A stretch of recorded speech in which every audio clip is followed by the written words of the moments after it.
Hello there everyone, welcome back to Push Square, your number one destination for all kinds of video content concerning PlayStation.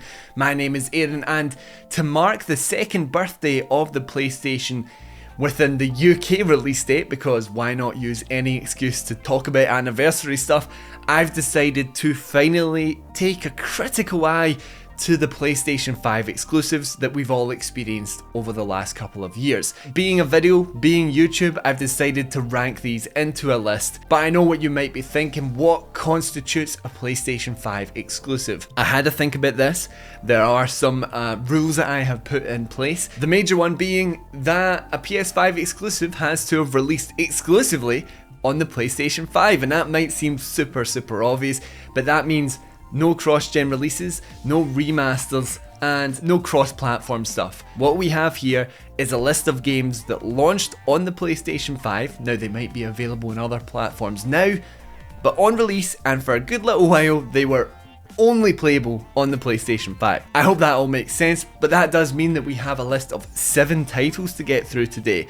And I know some of you may be wondering what all of those are, so let's just get into my ranking of every PS5 exclusive. So first up on the list we have Destruction AllStars. Do not lie to me and say that you entirely remembered this game. I couldn't believe that it was one of the PS5 exclusives. I actually didn't know that until I was looking up this list. It's a completely fine car combat game. I didn't hate it. I think it was a little bland on release, but the game has been plugging away with all sorts of post-launch content.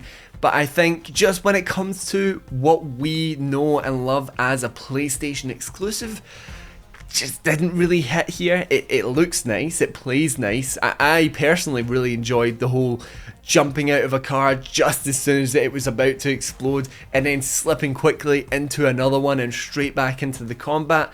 That was fun. There was fun elements to it, but I just don't think the level of quality was there. I don't think what we look for in PlayStation exclusives was there in this game. So sorry to Lucid Games, sorry to Destruction AllStars, but it's at number 7 for me. So number 6, to go from Destruction AllStars to what is highly regarded as one of the best games to ever bless PlayStation, The Last of Us Part 1 Remake. Now, before we all go reigniting the remake remaster debacle, let's consider the fact that this is a from the ground up remake, and at the end of the day, you aren't getting cutscenes that look this good. You have super smooth gameplay, really well implemented haptics, and one of the greatest stories to ever bless the medium.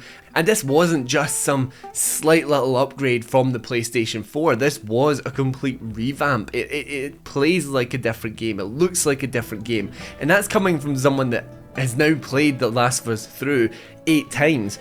I just completely adored my time with this game. It's like buying your favourite movie in 4K. It just elevates new details, new meaning out of so many aspects of like your favourite story, your favourite game. And I mean, those cutscenes as well just hit so much harder. I mean, look at their eyes. Look at their eyes. They look so good.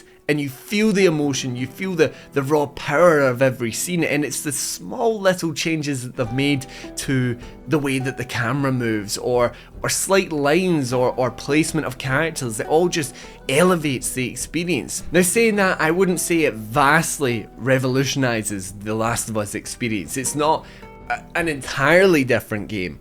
And that is why I have reflected this by putting it on the lower end of the list. It kind of breaks my heart as a big The Last of Us fan, but this is a fantastic game made all the better with the PlayStation 5. So moving on to number 5, and I find it quite funny that we went from Destruction AllStars to The Last of Us to now Deathloop, another absolute banger. I think this was a 10 out of 10 for me. I believe I rated it as such back in well before I joined this channel anyway. And this one is a bit of a... it hurts a little, because this could quite possibly, I think it really does mark what will be the last Arcane experience on PlayStation consoles after the Microsoft acquisition of Bethesda and Arcane. So it does give you a sort of bittersweet feeling now that you know that, well, of course it's available on other platforms and we won't get anything further if they decide to make a sequel to this game. But I just really think that this game was for the people that love the intricately designed levels of the likes of Dishonored, because with the time mechanic where you're seeing the same area but different times of the day, changing access routes and enemy patrols, and buildings are burned now and they weren't earlier, and all of this. It's one of those games that really invites you to completely immerse yourself in its world and study its levels in a way. And I think the fact that I was really tempted to take out a notepad during my playthrough is just so like indicative of what made this experience good, how it drew us in with its central mystery of like, how do you break the loop, how do you kill all of these people at the same time. Now partly why I rated it a little bit further back is because I think it does handhold a little too much towards the end, but mostly because it doesn't really push the PlayStation 5 to the limit. It looks nice and it runs nice, but I don't think you look at this game and go, oh yeah, next gen. But just the fact that it does engross you so much. You have Juliana Blake and Colt Van as some of the best characters that we've had over the last couple of generations. Just super fun to invest yourself in and listen to their back and forth bickering. And a game that makes you a wisecracking, gun-toting time detective. Like, do I need to say more to really advertise this game and how good a premise it has?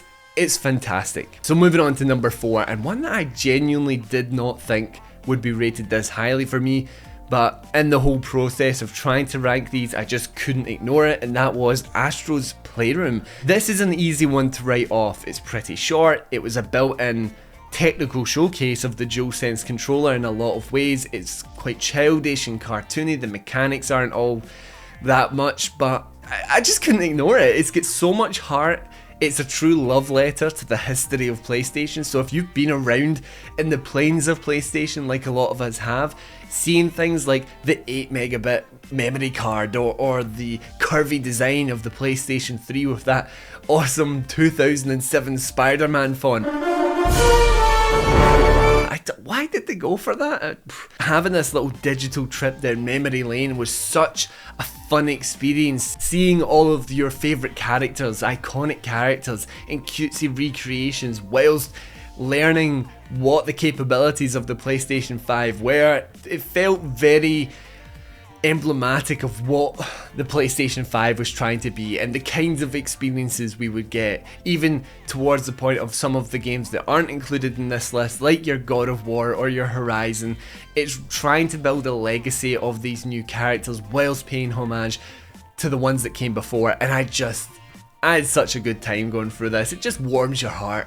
Now we're on to the top 3. I bet some of you are starting to get nervous about what these could be, but let's rip the band-aid off. Number 3, Ratchet and Clank Rift Apart. Now Ratchet and Clank is one of those games that I wasn't going to buy, I wasn't all that interested in. I'm not a Ratchet and Clank fan, having never played any of the other ones, but in typical me fashion, everyone else started talking about how good it was, and I couldn't help myself. I had to see what it was all about, and I'm so glad that I did. It's just a super fun sort of Pixar adventure, a video game Pixar adventure, and I don't really see on a base level how you couldn't enjoy that. To go beyond that, we have what is one of the most technically impressive games on the PlayStation 5. The colour is just popping, especially if you're playing on an HDR screen. The visual clarity is stunning. It's all the little details in the background. And then for the close-up cutscenes, the hairs on Ratchet's face or the shine on Clank, it looked